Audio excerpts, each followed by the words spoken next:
Ed, man. Ed. I wanted to make a quick video. I'll try to keep it short. Kind of talking about like what it means to go on forward in life without Ed to me. Like I'm not gonna try to be proverbial or try to be poetic. That's not me. Um, but there's a couple of things I want to talk about. For me personally, it was bluegrass my whole life. Mandolin. Want to be Sam Bush. I heard the Brent Mason solo Pick It Apart on the Mark O'Connor New Nashville Cats record. I bought that record because Sam Bush was playing mandolin on it, on a tune called Granny White Special. At some point, really close to that, Brent, obviously Brent made me want to pick up an electric guitar. And at some point within, we're talking the first couple of weeks, when you go buy an electric guitar, all of a sudden you see this Eddie Van Halen guy. I'd never heard his music. I knew who he was before I'd heard him play. And I bought the black Van Halen Greatest Hits. And I immediately, after putting it in my little white Ford Escort, 17-year-old punk kid, I went and bought every Van Halen record. Everything.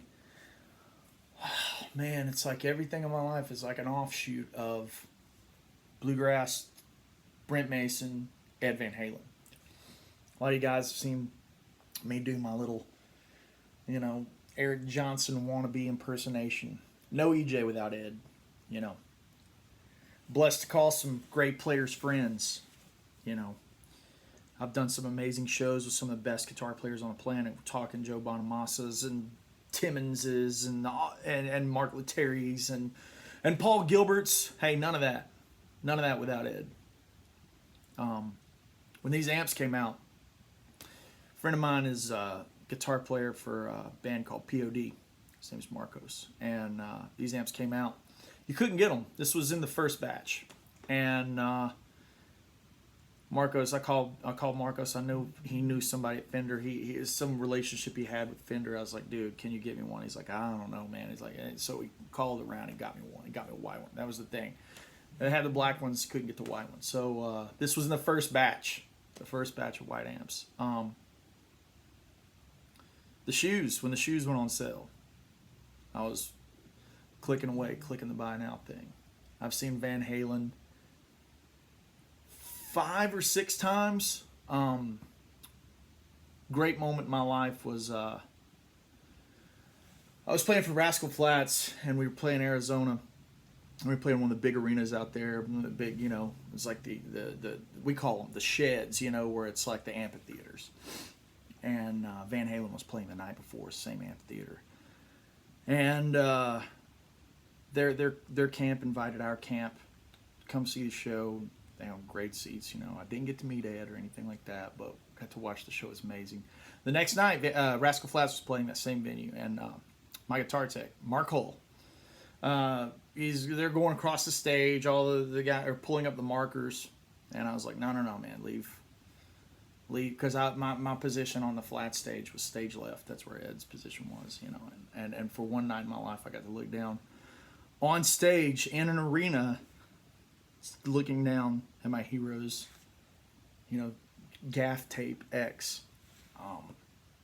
So that leads me to this. I think I'm just telling my love for Van Halen. It's no secret. It's there. But there's one caveat that I want to jump in with right now. It's really important to me. There's a couple people going around online, and it's not just to me. It's to guys that I know in the game. People are just typing things like, "Oh, YouTubers are cashing in on the body's not even cold." People are like, "Oh yeah, making money off of Van Halen or whatever." Some of you guys may have seen that tribute that I posted, Eruption. Man, it's not perfect. It's the best version I can do. Through the sadness, but I've been trying to play Eruption, off and on for 20 years, and that's not something I worked up the day the man dies. I didn't go buy this stuff. And I have these stories because he's dead. This cashing in thing's really bad to me, and I have lost my temper online and just berated people verbally. I'm not sorry for it, It's like we live in an era where everybody's fearless behind a keyboard for whatever they want to say. But if you think that you're watching a YouTuber that can play the guitar, and you think that that YouTuber or Instagrammer or whatever, we're going to use the term musician because I hate those buzzwords of YouTuber. Musicians online. I'm not talking about me right now. I'm going to say any musician. And we're talking, there's some guys with some big channels. Music is Win, Uncle Ben. These guys have massive channels. These guys are internet personalities. And I see stuff like cashing in. No, it's not the same as selling Kobe jerseys when Kobe died. Kobe is one of my heroes too. But it's not the same. Because people selling those jerseys weren't out there on the courts. Okay? When you see Music is Win or Ben Eller or Jared Dines, I don't care if you like what they do or not. It's irrelevant if you like somebody's playing or not. The fact is they put in the hours to be able to play the guitar. Okay? And if they're playing a Van Halen riff, that's not because they learned it when he died. So wake up. Get your mind right before you get on the internet. And I'm talking to a 0.0001% of the population. And those are just trolls. But I'm talking to you right now. I've never done one of these videos. This may be the only time in my life I ever do one. But y'all need to slow down. That is not cool.